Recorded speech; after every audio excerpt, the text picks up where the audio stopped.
जय श्री कृष्णा। आइए सुनते हैं पौष माह के पहले दिन विष्णु महापुराण का पहला अध्याय। मत्स्य अवतार भगवान विष्णु के प्रथम अवतार हैं।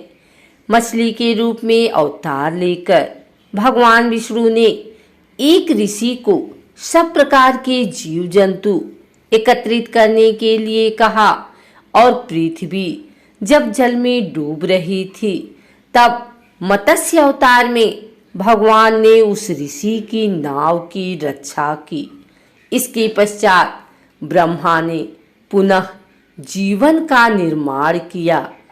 एक दूसरी मान्यता के अनुसार एक राक्षस ने जब वेदों को चुराकर सागर की अथाह गहराई में छुपा दिया तब भगवान विष्णु ने मत्स्य रूप धारण करके वेदों को प्राप्त किया और उन्हें पुनः स्थापित किया। मत्स्य अवतार की यह कथा एक बार ब्रह्मा जी की असावधानी के कारण एक बहुत बड़े दैत्य ने वेदों को चुरा लिया। उस दैत्य का नाम हयग्रीव था। वेदों को चुरा लिए जाने के कारण ज्ञान लुप्त हो गया। चारों ओर अज्ञानता का अंधकार फैल गया और पाप तथा अधर्म का बोलबाला हो गया। तब भगवान विष्णु ने धर्म की रक्षा के लिए मत्स्य रूप धारण करके हयग्रीव का वध किया और वेदों की रक्षा की। भगवान ने मत्स्य का रूप किस प्रकार धारण किया, इसकी विस्मयकारी कथा इस प्रकार है। इसकी विस्मयकारी कथा के अनुसार कल्पांत के पूर्व एक पुण्यात्मा राजा तप कर रहा था। राजा का नाम सत्यव्रत था। सत्यव्रत पुण्यात्मा तो था ही, बड़े उदार हृदय का भी था। प्रभात का समय था, सूर्योदय हो चुका था। सत्यव्रत कृतमाला नदी में स्नान कर रहा था। उसने स्नान करने के पश्चात जब तर्पण के लिए अंजलि में जल लिया तो अंजलि में जल के साथ एक छोटी सी मछली भी आ गई। सत्यव्रत ने मछली को नदी के जल में छोड़ दिया।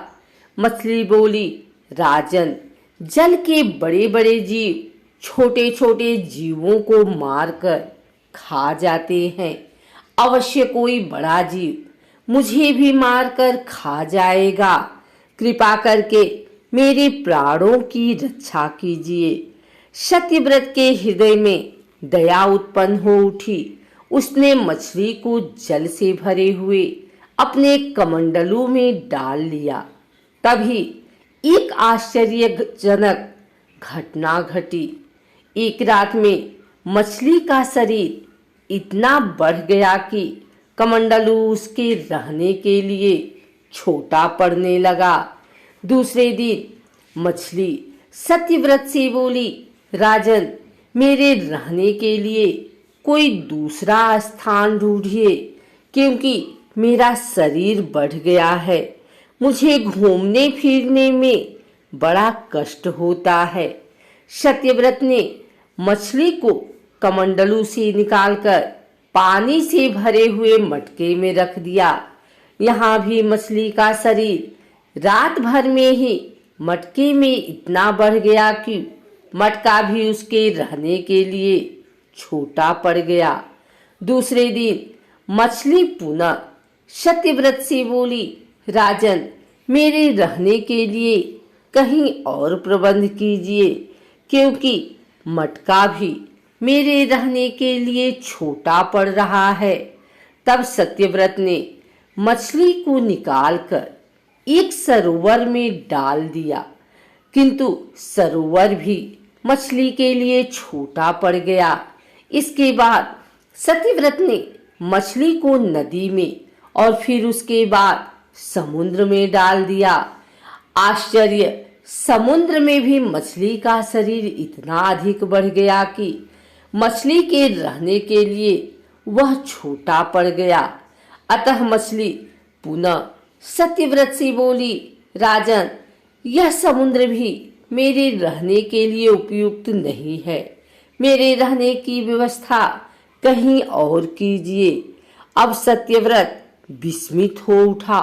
उसने आज तक ऐसी मछली कभी नहीं देखी थी। वह विस्मय भरे स्वर में बोला, मेरी बुद्धि को विस्मय के सागर में डुबो देने वाले आप कौन हैं? मत्स्य रूपधारी श्री हरि ने उत्तर दिया, राजन, हयग्रीव नामक दैत्य ने वेदों को चुरा लिया है। जगत में चारों ओर अज्ञान और अधर्म का अंधकार फैला हुआ है। मैंने हयग्रीव को मारने के लिए ही मत्स्य का रूप धारण किया है। आज से 7वें दिन पृथ्वी प्रलय के चक्र में फिर जाएगी।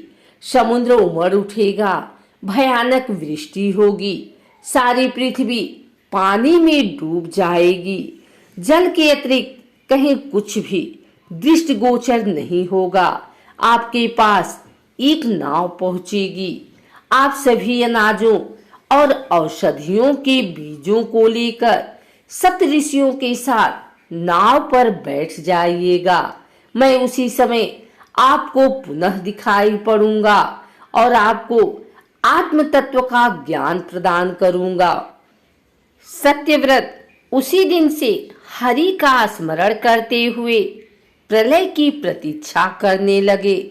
7वें दिन प्रलय का दृश्य उपस्थित हो उठा। समुद्र भी उमड़कर अपनी सीमाओं से बाहर बहने लगा। भयानक वृष्टि होने लगी। थोड़ी ही देर में सारी पृथ्वी पर जल ही जल हो गया। संपूर्ण पृथ्वी जल में समा गई। उसी समय एक नाव दिखाई पड़ी। सत्यव्रत सप्तऋषियों के साथ उस नाव पर बैठ गए। उन्होंने नाव के ऊपर संपूर्ण अनाजों और औषधियों के बीज भी भर लिए। नाव प्रलय के सागर में तैरने लगी। प्रलय के उस सागर में उस नाव के अतिरिक्त कहीं भी कुछ भी नहीं दिखाई दे रहा था। सहसा मत्स्य रूपी भगवान प्रलय के सागर में दिखाई पड़े। सत्यव्रत और सप्तऋषिगण मत्स्य रूपी भगवान की प्रार्थना करने लगे। भगवान से आत्मज्ञान पाकर सत्यव्रत का जीवन धन्य हो उठा और जीते जी ही जीवन मुक्त हो गए। प्रलय का प्रकोप शांत होने पर मत्स्य रूपी भगवान ने हयग्रीव को मारकर उससे वेद छीन लिए। भगवान ने ब्रह्मा जी को पुनः वेद दे दिए। इस प्रकार भगवान ने मत्स्य रूप धारण करके वेदों का उद्धार तो किया ही, साथ ही संसार के प्राणियों का भी अमित कल्याण किया। अगर आपको हमारी वीडियो अच्छी लगी हो तो इसे लाइक करें, कमेंट करें, शेयर करें। हमारे चैनल भक्ति गाथा को सब्सक्राइब करके बेल नोटिफिकेशन ऑल पर सेट कर लें ताकि आगे आने वाली वीडियो सबसे पहले आप तक पहुंच सके। धन्यवाद।